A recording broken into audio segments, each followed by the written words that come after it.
और Agra smart city में जलभराव ने पोल खोल दी है।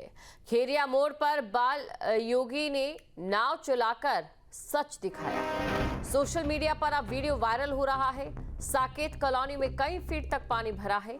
अंडरपास में गाड़ियां फंस चुकी है और लोग परेशान हैं। बड़ी खबर आपको बता रहे, तस्वीरें आपके सामने। आगरा स्मार्ट सिटी में जलभराव ने जहां पोल खोल दी, तो खेरिया मोड़ पर बाल योगी ने नाव चलाकर सच दिखाया है। तस्वीरें आपके सामने। तस्वीरों में आप देख सकते हैं सोशल मीडिया पर जो वीडियो है वो वायरल हो रहा है। हर जगह आपको पानी ही पानी दिखाई देगा। हैरानी की बात यह कि ये पानी इस समय इस तरीके से जमा हुआ है कि लोग यहाँ पर स्विमिंग कर रहे हैं, तैराकी कर रहे हैं। इटावा में चंबल नदी का जलस्तर लगातार बढ़ रहा है। पानी खतरे के निशान से 5 फीट ऊपर पहुंच चुका है, जिसके चलते कई गांव प्रभावित हुए हैं और गांव में पानी घुस गया है। सड़कों और संपर्क मार्गों पर 10 फीट से अधिक पानी भर गया। बाढ़ के खतरे को देखते हुए प्रशासनिक अधिकारी अलर्ट पर है। निचले इलाकों में बाढ़ की आशंका है। जिला प्रशासन ने बाढ़ प्रभावित इलाकों में अलर्ट जारी कर दिया है और साथ ही सुरक्षा को ध्यान में रखते हुए लोगों ने गाँव छोड़ना शुरू कर दिया। बाढ़ से निपटने के लिए 27 बाढ़ चौकियां और 27 शेल्टर होम तैयार कर लिए हैं। किसी भी आपात स्थिति में लोगों को इन शेल्टर होम में सुरक्षित रखा जाएगा। नदी है जिस हिसाब से तेजी से बढ़ी है, तो उस हिसाब से हमारे 2-3 हैमलेट हैं तो वो अति संवेदनशील है। तो वहाँ पे जो भी वहाँ के निवासीगण हैं उन लोगों को हम दूसरी जगह पे सेफर प्लेसेस पे शिफ्ट करने के लिए जो है व्यवस्था कर दिए हैं। कुछ लोग आ भी रहे हैं, धीरे धीरे आ रहे हैं और जल स्तर तो अभी बढ़ रहा है। तो ऐसी कोई बस्ती नहीं है जिसमें अभी पानी घुसा हो, लेकिन जो कुछ बस्तियों के रास्ते हैं तो वो इनंडेट हो गए हैं, लेकिन ये है कि उनका एक वैकल्पिक रास्ता उपलब्ध है, तो उससे आमजन अपना आ जा रहे हैं। सपा कार्यालय पर चला प्रशासन का चाबुक। जहां मुरादाबाद की कोठी नंबर 4 को जिला प्रशासन ने खाली करा दिया है। 31 साल से चल रहा था सपा का जिला कार्यालय और महज 250 रुपए मासिक किराए पर थी करोड़ों की कोठी। शासकीय कार्यों में कोठी का इस्तेमाल करेगी सरकार। ये बड़ी खबर आपको बता रहे, सपा कार्यालय पर प्रशासन का चाबुक चला है। तो प्रशासन का चाबुक चला है। मुरादाबाद की कोठी नंबर 4 को जिला प्रशासन ने खाली करा दिया है। मात्र 250 रुपए में यहाँ पर करोड़ों की जो कोठी है वो किराए पर चल रही थी। और संसद में रवि किशन के समोसे वाले बयान पर वाराणसी की जनता से संवाददाता सुशांत मुखर्जी ने बातचीत की और लोगों से उनकी राय जानी। कुछ लोग उनकी बात से सहमत नजर आए तो वहीं कुछ लोगों ने इसे सस्ती लोकप्रियता बताया। वाराणसी की जनता ने क्या कहा, सुनाते हैं आपको। गोरखपुर के सांसद रवि किशन ने समोसे के साइज और उसके दाम पर सवाल उठाया है। उनका मानना है कि साइज अलग अलग या समोसे का दाम अलग अलग नहीं होना चाहिए। हमारे साथ बनारस की जनता है, क्योंकि बनारस में हम इसलिए बात कर रहे हैं कि बनारस नाश्तों का शहर कहा जाता है और समोसा पर काफ़ी जोर भी रहता है। क्या लगता है गोरखपुर के सांसद महोदय जो कहते हैं, कितना आप लोग उससे सहमत हैं? देखिए, हम उनसे सहमत भी हैं, असहमत भी है। पहले तो इस देश में खाद्य मिश्रण कानून है, उसी का कड़ाई से अनुपालन नहीं हो पाता है। मिलावटी खाद्य पदार्थ बिक रहे हैं, तमाम चीज़ें बिक रही हैं और कोई रोक टोक नहीं है। तो पहले तो जो कानून 1956-55 से खाद्य मिश्रण कानून बना हुआ है उसी का अनुपालन सुनिश्चित सरकार कर ले।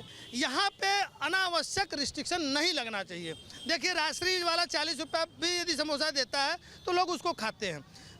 रास्ता चलते 10 रुपया भी यदि कोई बढ़िया बना के भेजा उसको भी लोग खाते हैं। तो ये जनता और ग्राहक का जो रिश्ता है उसको बना रहना चाहिए। बहुत ज़्यादा कानून बनाने से इस देश में बड़े बड़े घोटाले हो रहे हैं। ये घोटाला बहुत छोटा है। और वो बिल्कुल रवि किशन जी का कहना सही भी है, गलत भी है। रवि किशन जी बड़े स्टार हैं, सांसद हैं। वो ताज होटल में जब समोसा खाएंगे तो 280 रुपये का मिलेगा। वही समोसा अगर वो क्षीरसागर में खाएंगे तो 80 रुपये का मिलेगा। वही राजश्री में खाएंगे तो 65 का मिलेगा। वही हमारी कचहरी गेट पर खाएंगे तो 20 रुपये का मिलेगा। सोचने का तरीका है, इस पर कोई कमेंट नहीं करना चाहिए। जैसा स्टैंडर्ड हो हिसाब से उसका दाम है। रवि किशन जी का यही कहना जो है वो इसको राजनीति में न ले आवे। समोसा स्टार से लेकर के लोकल तक समोसा बिकते हैं और समोसा नहीं, हर चीज़ का यही स्थिति है। हमारा ये विचार है कि बनारस नगरी में हर तरह के लोग रहते हैं और जिसकी जेब जैसे अलाउ करती है। यहाँ पे आपको समोसे 5 रुपए के भी मिलेंगे, 10 रुपए के भी मिलेंगे, 40 रुपए के भी मिलेंगे, 60 रुपए के भी मिलेंगे। यहाँ रोड पे भी खाना बिकता है, ठेले पे भी खाना बिकता है, होटल में भी खाना बिकता है, रेस्टोरेंट में भी खाना बिकता है। तो 20 रुपए थाली भी भरपेट लोग खा लेते हैं और 200 रुपए थाली भी भरपेट लोग खाते हैं। तो इस पे बहुत टिप्पणी करना और सांसद जी को ये बोलना, क्योंकि सांसद जी भी एक ज़मीन से ही चले हैं, आज भले से ही जो है वो ऊपर चले गए हों, लेकिन ये कहना गलत है कि इस पे भी कोई कानून लाया जाए। और हमको लगता है कि सांसद जी के पास और कोई काम नहीं है क्या? साथ जनता की भलाई के लिए काम करें। तो समोसे पे आए हैं सस्ती लोकप्रियता को हासिल करने के लिए, क्योंकि हमारी बनारस नगरी है, यहाँ सस्ता भी सामान मिलता है, महंगा भी सामान मिलता है। अब जो ग्राहक जहाँ जैसा पसंद करे उसका जेब अलाउ करता है कि हमको कहाँ से सामान लेना है। अपनी आज़ादी होनी चाहिए। जी जी। रवि किशन जी की एक भाषा है, जिंदगी झंड बा फिर भी घमंड बा। ये बनारस के लोग हैं, यहाँ जिंदगी झंड नहीं है, यहाँ सब बनारसी घमंड में रहते हैं। वो 10 का भी खाते हैं, 50 का भी खाते हैं। जनता तो फिलहाल यही मांग करती है कि रवि किशन जितने दिन शांत रहेंगे उनका स्वास्थ्य बहुत बढ़िया रहेगा क्योंकि थोड़े से वो मानसिक रूप से डिस्टर्ब हो गए हैं। जनता को जिस मुद्दे पर सुनना पसंद है, इस समय वो बात करना नहीं पसंद कर रहे हैं। वो सिर्फ समोसे के दाम में पब्लिक को उलझाना चाहते हैं। ये सस्ती लोकप्रियता है और कुछ नहीं है। और आदमी अपने खर्चे के हिसाब से, अपने इनकम के हिसाब से खाने पीने की चीज़ों को चूज़ करता है। कहीं पे समोसे 5 रुपए में भी मिलते हैं, कहीं पे 50 रुपए में मिलते हैं। ये तो सस्ती लोकप्रियता है। और एक सांसद को इस स्तर पे उतर के ऐसी बातें कहना थोड़ा समझ में नहीं आता है। लोग लगातार ये कह रहे हैं कि जो कानून है खाद्य सुरक्षा अधिनियम के तहत, पहले उसका पालन हो जाए, बल्कि इस पर जोर न दिया जाए कि समोसे का साइज क्या है या समोसे की कीमत क्या है। ये आम आदमी की जो आज़ादी है खरीदने की, उस पर छोड़ दिया जाए। गुणवत्ता पर अगर जोर दिया जाए तो वो सबसे ज़्यादा कारगर होगा। और लगातार लोग भी यही मांग करते हुए दिखाई दे रहे हैं। वीडियो जर्नलिस्ट शिवम मिश्रा के साथ सुशांत मुखर्जी, वाराणसी। और उत्तर प्रदेश को नया मुख्य सचिव मिल गया है। शशि प्रकाश गोयल को यूपी का नया मुख्य सचिव बनाया गया। उन्होंने लोक भवन पहुंचकर यूपी के नए मुख्य सचिव का चार्ज संभाला है।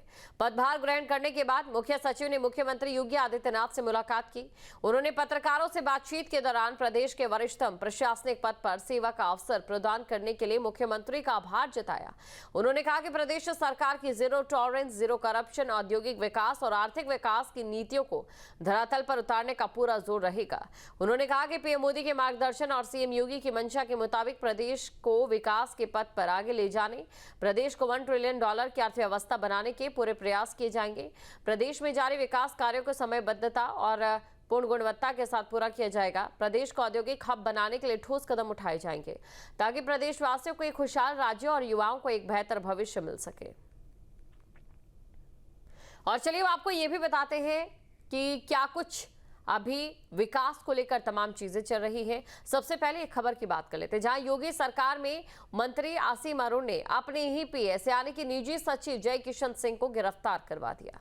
दरअसल निजी सचिव पर समाज कल्याण विभाग के मुख्यालय में तैनात महिला कर्मी ने अश्लील हरकत करने के आरोप लगाए। महिला ने रोते हुए मंत्री से आरोपी की शिकायत की और मंत्री आसिम अरुण ने खुद पुलिस को कॉल की, कार्यालय बुलाया। पुलिस ने मौके पर पहुंचकर निजी सचिव जय किशन को गिरफ्तार कर लिया।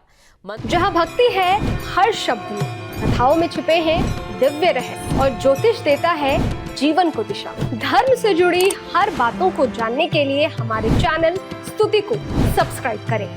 चैनल पर जाने के लिए इस लिंक पर क्लिक करें।